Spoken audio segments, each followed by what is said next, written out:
شب معراج۔ شب معراج وہ عظیم رات ہے جس میں اللہ تعالیٰ نے اپنے محبوب نبی کریم محمد مصطفیٰ صلی اللہ علیہ وآلہ وسلم کو ایک معجزاتی سفر پر بلایا۔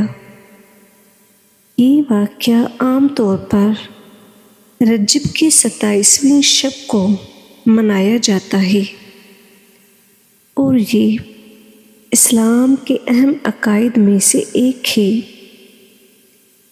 اس رات کا سفر 2 حصوں پر مشتمل ہے، ایک اسرا اور دوسرا معراج۔ اسرا کا مطلب ہے کہ رات کے وقت سفر کرنا۔ ہمارے پیارے آقا حضرت محمد مصطفیٰ صلی اللہ علیہ وآلہ وسلم کو اللہ تعالیٰ نے مسجد الحرام مکہ مکرمہ سے مسجد اقصی بیت المقدس تک کا سفر کرایا۔ یہ سفر ایک خاص سواری براق پر ہوا جو روشنی کی رفتار سے بھی زیادہ تیز تھی۔ بیت المقدس پہنچ کر آپ صلی اللہ علیہ وآلہ وسلم نے انبیاء کرام کی امامت کی، جو اس بات کی علامت تھی کہ آپ صلی اللہ علیہ وآلہ وسلم تمام انبیاء کے سردار ہیں۔ بے شک اسرا کے بعد معراج کا مرحلہ شروع ہوا، جس میں نبی کریم محمد مصطفیٰ صلی اللہ علیہ وآلہ وسلم کو 7 آسمانوں کے اوپر لے جایا گیا۔ ہر آسمان پر مختلف انبیاء سے ملاقاتیں ہوئی، جبکہ پہلے آسمان پر حضرت آدم علیہ السلام، دوسرے آسمان پر حضرت عیسیٰ علیہ السلام، حضرت یحییٰ علیہ السلام، تیسرے پر حضرت یوسف علیہ السلام، چوتھے پر حضرت ادریس، 5ویں پر حضرت ہارون علیہ السلام اور چھٹے پر حضرت موسیٰ علیہ السلام۔ 7ویں آسمان جو کہ سب سے لاسٹ ہے، اس پر حضرت ابراہیم علیہ السلام سے ملاقاتیں کی۔ آخری آسمان کے بعد نبی کریم محمد مصطفیٰ صلی اللہ علیہ وآلہ وسلم کو سدرۃ المنتہا تک لے جایا گیا، جو مخلوقات کی پہنچ کی آخری حد ہے۔ یہاں حضرت جبرائیل علیہ السلام نے رک کر فرمایا کہ وہ اس سے آگے نہیں جا سکتے۔ پھر اللہ تعالیٰ کے حکم سے آپ صلی اللہ علیہ وآلہ وسلم کو تنہا اس مقام سے آگے بلایا گیا، جہاں آپ صلی اللہ علیہ وآلہ وسلم نے اللہ سبحانہ وتعالیٰ سے ملاقات کی۔ اسی ملاقات میں نمازوں کا تحفہ دیا گیا، جو پہلے 50 تھیں اور بعد میں امت کے لیے آسانی کے سبب 5 کر دی گئی۔ سبحان اللہ! لیکن ان کا اجر 50 کے برابر ہی رکھا گیا ہے۔ شب معراج صرف ایک واقعہ نہیں، بلکہ نبی کریم محمد مصطفیٰ صلی اللہ علیہ وآلہ وسلم کے مقام اور مرتبے کی عکاسی ہے۔ یہ رات مسلمانوں کو یہ سبق دیتی ہے کہ اللہ تعالیٰ کے حکم پر عمل کرنا سب سے افضل ہے۔ نماز، جو اس رات کا تحفہ ہے، مسلمان کی زندگی میں مرکزی حیثیت رکھتی ہے۔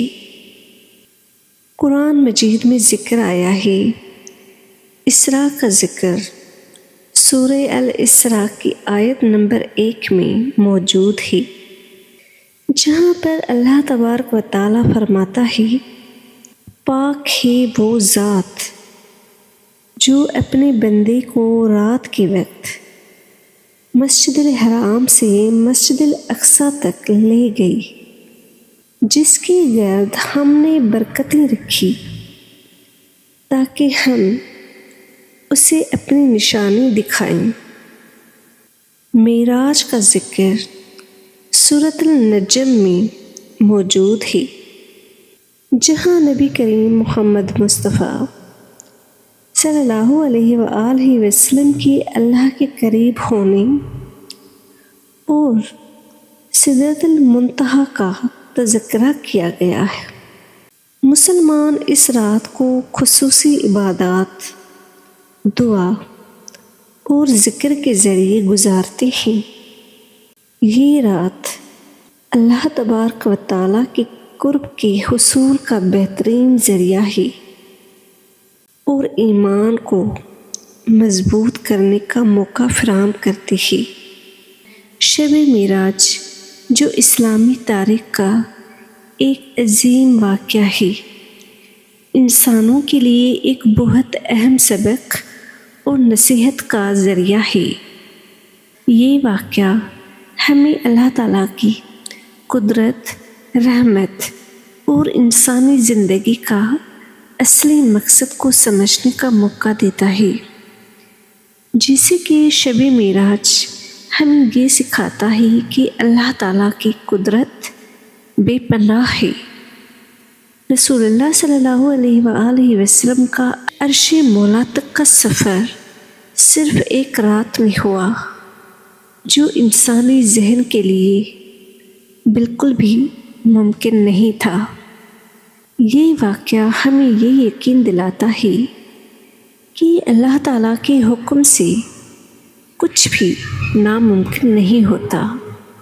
شب معراج پر نماز کا تحفہ دیا گیا، جو ہر مسلمان پر فرض ہے۔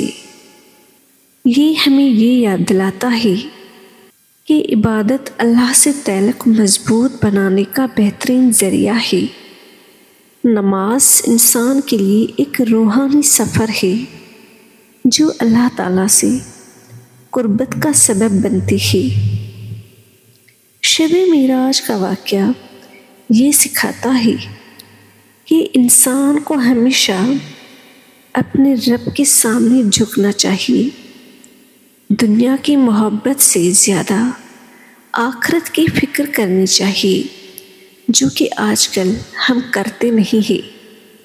شب معراج جس کی وجہ سے ہمیں یہ پتہ چلا کہ وہ علم اور حکمت کو تلاش کرے، یہ واقعہ انسانوں کو یہ سبق دیتا ہے کہ وہ علم اور حکمت کو تلاش کریں، کیونکہ اللہ کا قرب اور رحمت علم اور عمل کے ذریعے حاصل کی جا سکتی ہے۔